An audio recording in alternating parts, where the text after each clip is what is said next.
No hace falta un ejército para cerrar la vía navegable más importante del mundo. Basta con un pequeño bote, una noche tranquila y un cilindro de acero hundido en 30 metros de agua donde nadie está mirando. Irán lo sabe. Lo ha sabido durante 40 años. Y el 10 de marzo, según fuentes de inteligencia estadounidense, comenzó a actuar en consecuencia. Lo que ocurrió después fue uno de los ataques navales preventivos más trascendentales de la memoria reciente, y sumió a los mercados petroleros en una espiral que aún no se ha resuelto del todo. Para entender por qué la destrucción de embarcaciones mineras fue tratada como una emergencia, hay que entender lo que las minas navales realmente le hacen a un estrecho. No solo físicamente, económicamente. En 1988, durante la guerra Irán-Irak, hubo una sola mina de contacto, del tipo que cuesta menos que una moto usada, detonó bajo el USS Samuel B. Roberts. Abrió un agujero de casi 5 metros de ancho en el casco, partió la quilla del barco y dejó a 10 marineros hospitalizados. La factura de reparación fue de casi $90 millones.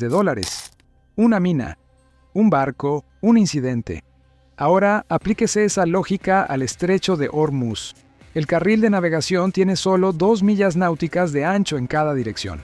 Unas pocas docenas de minas, no cientos, no miles, unas pocas docenas, correctamente colocadas, son suficientes para que todos los aseguradores del mundo retiren su cobertura de riesgo de guerra, y cuando la cobertura desaparece, los barcos dejan de navegar.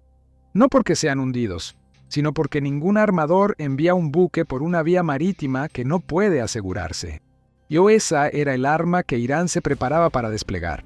No una andanada de misiles, no un ataque aéreo, un puñado de baratos cilindros de acero en el fondo del mar, y la certeza de que el mercado global de seguros haría el resto. A principios de marzo, el tráfico de petroleros por el estrecho ya había caído hasta un 90% respecto a los niveles normales. Más de 150 buques estaban anclados fuera del estrecho, esperando, quemando combustible, su carga sin llegar a ningún destino. El precio del petróleo había subido desde unos $67 por barril antes de la guerra hasta rozar brevemente los 120.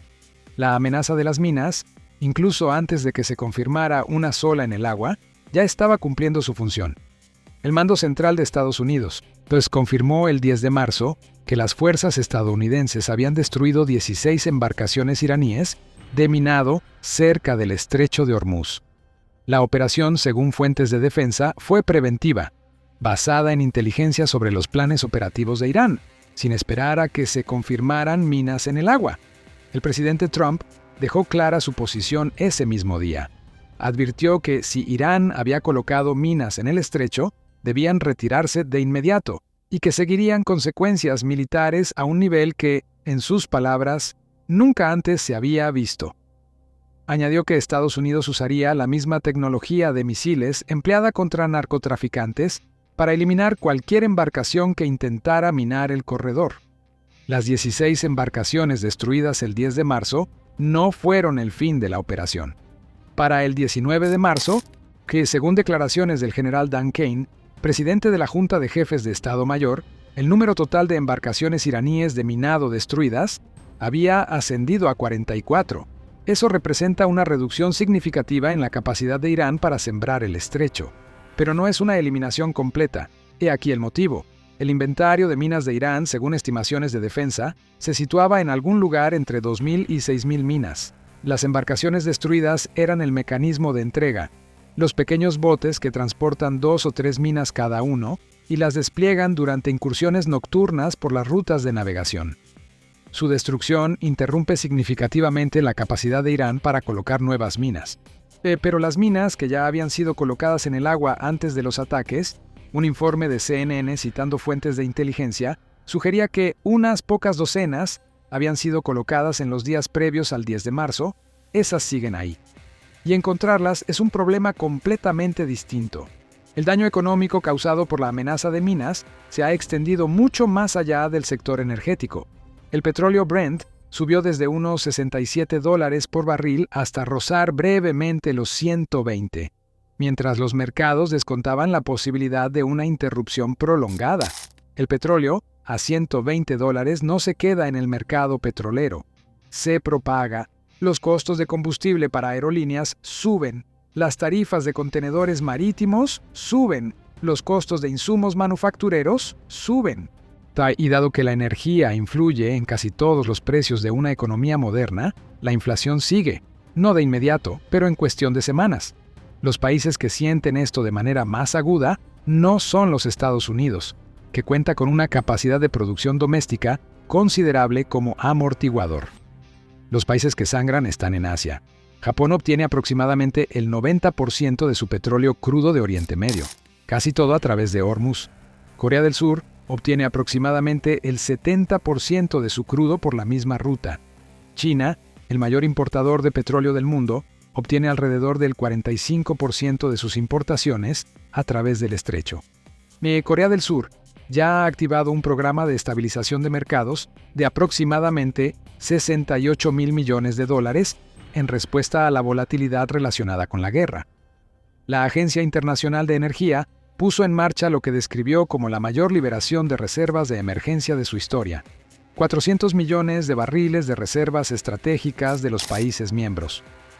Según analistas energéticos, esa liberación cubre aproximadamente 4 días de consumo mundial normal. Es una válvula de presión, no una solución. Esta es la ecuación en torno a la cual giraba realmente la operación de minado y la respuesta de Estados Unidos. El estrecho no se cierra porque Irán hunda una flota. Se cierra porque Irán hace el corredor suficientemente incierto como para que el mercado de seguros lo catalogue como no asegurable. Y el mercado de seguros no necesita una mina confirmada para valorar el riesgo. Necesita la posibilidad creíble de una. Al destruir 44 embarcaciones de minado, Estados Unidos eliminó una variable de esa ecuación. Las instalaciones de almacenamiento de minas en la isla de Kark fueron supuestamente atacadas también. Y las instalaciones de producción que fabrican minas en el interior de Irán han sido supuestamente objetivo de la sostenida campaña aérea. La advertencia honesta es que esta secuencia lleva tiempo. Las minas que ya están en el agua, cuantas sean, requieren un proceso de limpieza metódico que no puede acelerarse. Operaciones de búsqueda de minas con vehículos de superficie no tripulados. Los sistemas de detección láser aéreos y señuelos acústicos están supuestamente en marcha, pero limpiar un campo de minas activo en una vía marítima en disputa, mientras Irán aún conserva cierta capacidad residual para amenazar barcos, es una labor de semanas, no de días. La estrategia de minas de Irán nunca fue hundir barcos, era algo más barato y más duradero que cualquier arma en su arsenal. Era la duda. Una mina confirmada en el estrecho de Hormuz y cada capitán de petrolero del mundo hace la misma pregunta antes de zarpar. ¿Está el corredor despejado? Y mientras esa pregunta no tenga una respuesta definitiva, el estrecho permanece funcionalmente cerrado, no por la fuerza, sino por la ausencia de certeza. La Armada de Estados Unidos destruyó 44 embarcaciones de minado. Atacó depósitos de almacenamiento e instalaciones de producción. Eliminó el mecanismo por el cual Irán podía agravar esa pregunta. Lo que aún no ha hecho, lo que no puede hacerse solo con ataques aéreos, es responder la pregunta. Esa respuesta viene del fondo del mar, una mina a la vez en las semanas venideras. Los minadores han desaparecido, las minas siguen ahí, y hasta que sean eliminadas, el mercado petrolero seguirá descontando lo único que ni los portaaviones ni las bombas antibúnker pueden eliminar, la posibilidad.